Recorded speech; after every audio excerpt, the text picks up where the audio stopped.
changes.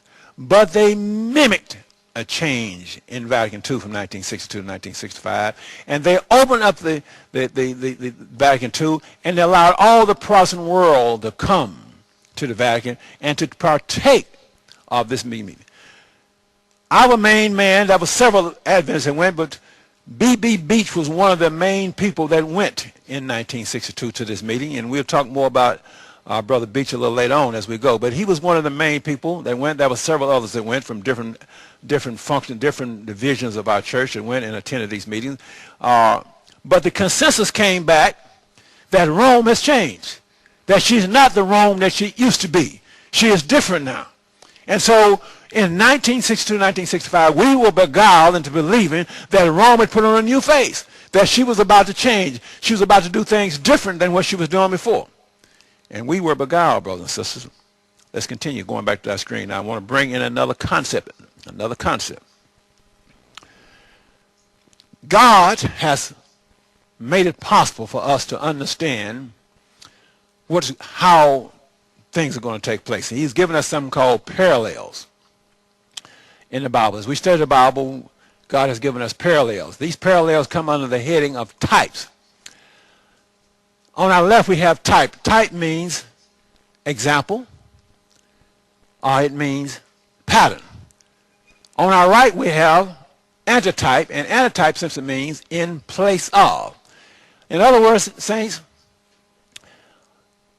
if you, as a lady, as you were sewing a dress, you would first take a pattern, and you would take that pattern and put it on the material, and you would cut out that material, and then you would take that material and you would sew it together, and you would sew it into whatever the pattern was. If it was a dress or a blouse or whatever it was, you would sew it into that.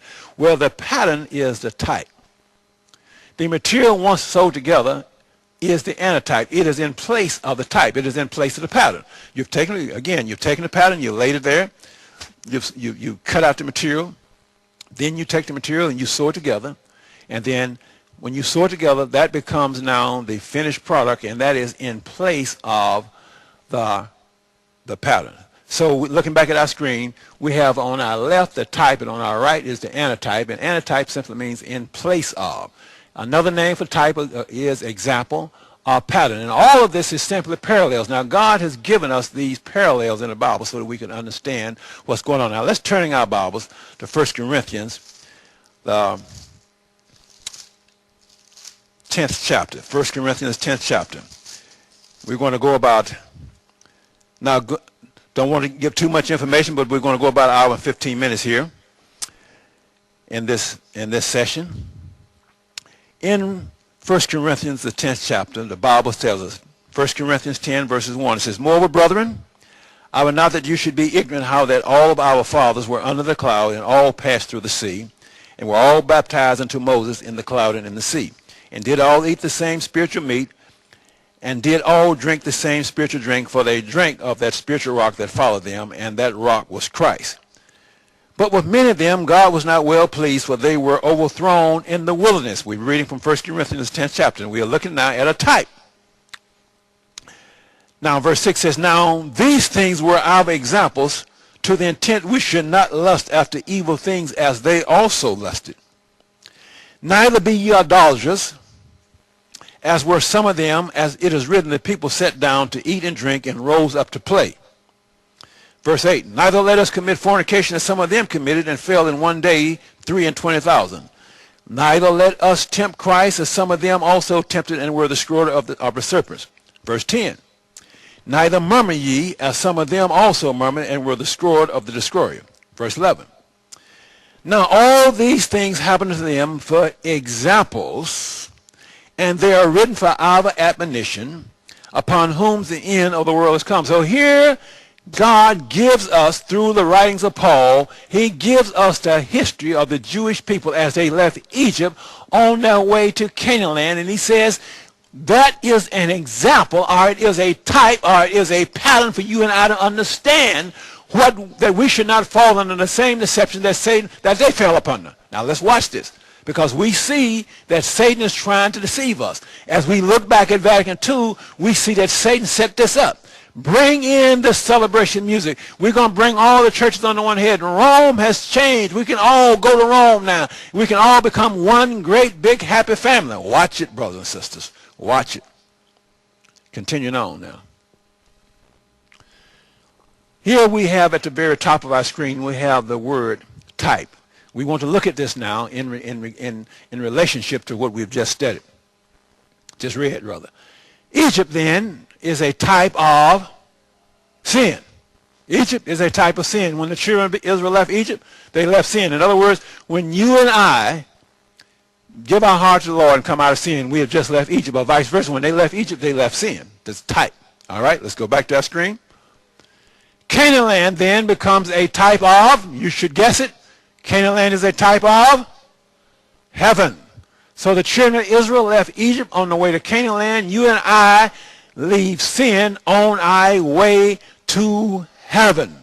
Type and a type. Heaven is in place of Canaan land. Sin is in place of Egypt. You understand what I'm saying here, brothers and sisters? Let's go back to our screen again now. The question then is, where are we today? Because if we look at this type and a type, brothers and sisters, our journey out of sin on our way to Canaan land is a type of the journey that the children of Israel experienced from Egypt to Canaan land. So we know that we are not in Canaan land yet. We're not in heaven yet. So we are still on that journey. So where are we in that journey? Let's look and see, where are we? Let's go back to our screen again. The only way we can know is through the medium of prophecy. And the only way we can know prophecy is through the medium of the understanding the sanctuary. But here the prophet tells us prophecy is the foundation of our faith. Ministers should present the sure word of prophecy as the foundation of the faith of Seventh-day Adventists. The prophecies of Daniel and the Revelation should be carefully studied, and in connection with them the words, "Behold the Lamb of God, which taketh away the sins of the world." Very important statement. Continuing on though. Where are we today? Are we in Egypt? I pray not. Are we at the Red Sea? I pray not. Are we in the wilderness? I pray not. Are we at the Jordan? I think so. We know we're not in Canaan. So, brothers and sisters, there's only one answer. We are at the Jordan. And it is at the Jordan, brothers and sisters, that judgment took place. Let's go back now to 1 Corinthians 10th chapter. Let's look at it. Let's look at it. It says, verse 8, "Neither let us commit fornication, as some of them committed, and fell in one day 23,000. It was on the banks of the Jordan that Satan was successfully in infiltrating God's people through the deceptions of Balaam and caused them to disobey God. And 23,000 lost their lives right there, preparing to go into the land of Canaan. And what the Bible is telling you and I, that is a type. That you and I should develop. We should look at what took place there on the banks of the Jordan to understand what you and I need to do right now in order that we do not be caught in the same trap. We're going to take about another 20 minutes here in this DVD as we continue to share with you. But in order to get to a end that will make some sense to you. Let's continue now. So today we're on the banks of the Jordan River. Let's continue. Going back to our screen. At the banks of the Jordan, let's see what took place there. I put up on the screen 7 steps to national apostasy. Let's see, what are these 7 steps? Here the prophet says, "They ventured upon the forbidden ground and were entangled in the snare of Satan. Beguiled with music and dancing and allured by the beauty of heathen vessels, they cast off their fealty to Jehovah as they united in mirth and feasting. Indulgence in wine beclouded their senses and broke down the barriers of self-control. Passion had full sway, and having defiled their conscience by lewdness, they were persuaded to bow down to idols. They offered sacrifices upon heathen altars and participated in the most degrading rites." So here, saints, we see that they ventured upon forbidden ground. The first thing that happened that allowed Satan to beguile the people was that they ventured upon forbidden ground. It was Eve that ventured upon forbidden ground that allowed Satan to use his subtlety and beguile her. I'm reading, brothers and sisters, from Patriarchs and Prophets now, because she talks about this very thing. The title of the heading is Apostasy, at the Jordan.